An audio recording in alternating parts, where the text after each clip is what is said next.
ایک افسوسناک صورتحال ہے سر آپ کی حکومت کی جہانگیر ترین صاحب، اور وہ یہ ہے کہ ایک طریقہ کار جو سرکاری محکموں میں ہے وہ ٹینڈر کا طریقہ کار ہے جو مروجہ طریقہ کار ہے، تو انہیں اوپن ٹینڈر کرتے آپ اس میں جو وعدہ کیا تھا، لائیو وعدہ کیا تھا، یہ میں آپ کی گواہی دے رہا ہوں کہ آپ نے لائیو اسی پروگرام میں ہمارے اسرار پہ وعدہ کیا تھا کہ 67 کی دیں گے، آپ اپنا ٹینڈر کر دیتے 67۔ انہوں نے اس پروسیس کو بائی پاس کیوں کیا؟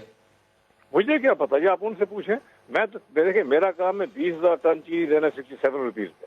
ہاں میں آپ کو بتا دوں گا کہ یہ کوئی اور نہیں دے سکتا کیونکہ اس وقت مارکیٹ پرائس 75 پلس ہے جو لیکن اگر کسی نے وہاں پر 60 روپے یا 65 روپے کا ریٹ کوٹ کیا تو آپ کو اس کی پرائس میچ کرنی پڑے گی، یہ بھی وعدہ انہیں اب کر دیجئے۔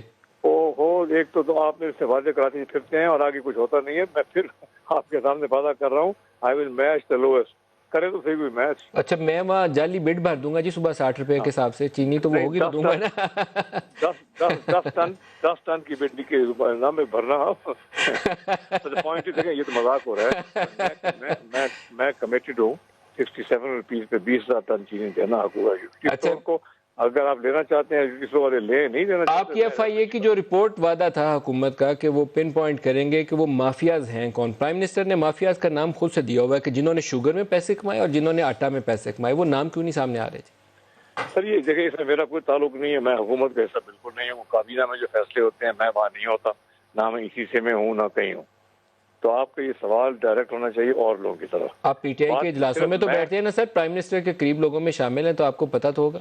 ہاں میں آپ کو عرض کر دیتا ہوں، جو چینی کے بارے میں کوئی بات ہوتی ہے میں اپنے آپ کو ایکسکیوز کرتا ہوں بیکاز اس میں میرا وہ کانفلکٹ آف انٹرسٹ کی بات آ جاتی ہے، تو I am not involved in any of this. مگر یہ میں آپ کو بتا دوں کہ چینی سمجھ لیں سارے، چینی یہ سیزن اب ختم ہونے والا ہے، چینی کا 100 دن کا سیزن ہوتا ہے۔ اس 100 دن کی سیزن میں اس دفعہ تقریباً 50 لاکھ ٹن چینی بن جائے گی۔ اب اگلے 300 دن میں یہ چینی کنزیوم ہونی ہے۔ مجھے کوئی یہ سمجھا دے کہ یہ جو 50 لاکھ ٹن چینی ہے یہ کہاں رکھنی ہے؟ یہ اگر ہم مل میں رکھیں گے یا ڈیلر کے پاس رکھیں گے یا دکاندار کے پاس رکھیں گے تو کیا اس کو کوئی ہولڈنگ سمجھے گا؟ کوئی ہولڈنگ کہیں گے اس کو آپ؟ کیونکہ یہ تو ہمیشہ ایسے ہوتا ہے کہ چینی جب بنتی ہے سیزن میں تو وہ ہوتی ہے، پھر وہ 300 دن باقی کنزیوم ہوتی ہے۔ اب آپ مجھے سمجھا دیں کہ یہ کس قسم کی لوگ باتیں کر رہے ہیں۔ سر کوئی اس طرح کی چیز نہیں ہے۔